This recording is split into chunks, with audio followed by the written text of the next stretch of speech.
नमस्कार। आज हम बात करने वाले हैं एक ऐसी शख्सियत के बारे में जिनका जीवन सपनों, संघर्ष और आसमान को छूने की जिद का आप कह सकते हैं दूसरा नाम है। जी हाँ, हम बात कर रहे हैं डॉक्टर एपीजे अब्दुल कलाम की। तो सवाल यही उठता है कि आखिर ये सब हुआ कैसे? मतलब एक गरीब परिवार में जन्मा एक लड़का कैसे भारत का मिसाइल मैन बन गया? और सिर्फ इतना ही नहीं, देश के सबसे ऊंचे पद राष्ट्रपति के पद तक पहुंच गया। ये कोई मामूली कहानी नहीं, ये तो दृढ़ संकल्प और मेहनत की एक जीती जागती मिसाल है। तो इस पूरी कहानी की जो जड़ें हैं ना, वो उनके बचपन में छिपी हैं। चलिए वहीं से शुरू करते हैं। तमिलनाडु का एक तटीय शहर है रामेश्वरम। बहुत ही पवित्र जगह मानी जाती है। बस वहीं एक बहुत ही साधारण से माहौल में एक असाधारण सपने ने जन्म लिया था। अब देखिए, उनके रास्ते में मुश्किलें तो बहुत थी, गरीबी थी, संसाधन बहुत कम थे, पर सवाल ये है कि इन सबसे पार कैसे पाया उन्होंने। देखिए, शुरुआत तो गरीबी से हुई, लेकिन उनके सपनों पर कोई पाबंदी नहीं थी।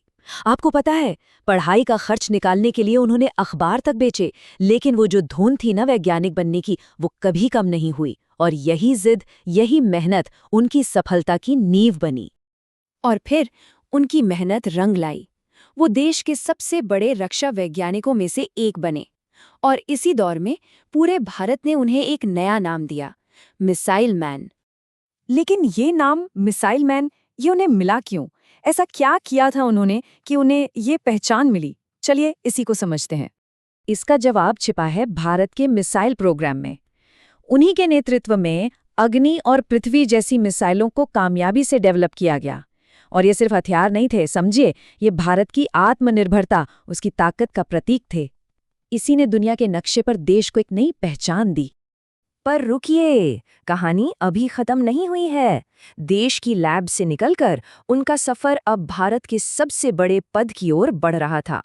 सोचिए जरा, एक वैज्ञानिक जिसने अपनी पूरी जिंदगी मिसाइलों के नाम कर दी, अब वो देश का पहला नागरिक बनने जा रहा था। ये एक ऐसा सफर था जो भारत के इतिहास में हमेशा हमेशा के लिए दर्ज हो गया। जी हाँ, वो बने भारत के 11वें राष्ट्रपति।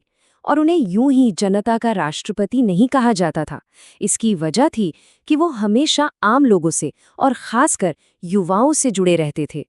तो ठीक है, पद मिल गए, उपाधियां मिल गईं, लेकिन इन सबसे परे डॉक्टर कलाम की असली विरासत क्या है? वो हमारे लिए पीछे क्या छोड़कर गए हैं? पता है, राष्ट्रपति भवन में रहते हुए भी उनके अंदर का जो दिल था ना, वो एक टीचर का ही था। उनका सबसे पसंदीदा काम था बच्चों और युवाओं के बीच रहना, उनसे बातें करना। और उनका संदेश बहुत सीधा और साफ था। सपने देखो, बड़े सपने देखो, और फिर उन्हें सच करने के लिए अपनी पूरी जान लगा दो।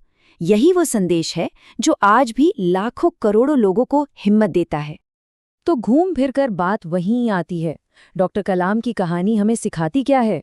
ये हमें सिखाती है कि हमारी शुरुआत चाहे कितनी भी मुश्किल क्यों ना हो, अगर हौसले बुलंद हैं और लगन सच्ची है, तो हम अपनी किस्मत खुद लिख सकते हैं। उनकी कहानी सिर्फ एक बायोग्राफी नहीं है, ये हर भारतीय के लिए एक प्रेरणा है, एक मिसाल है।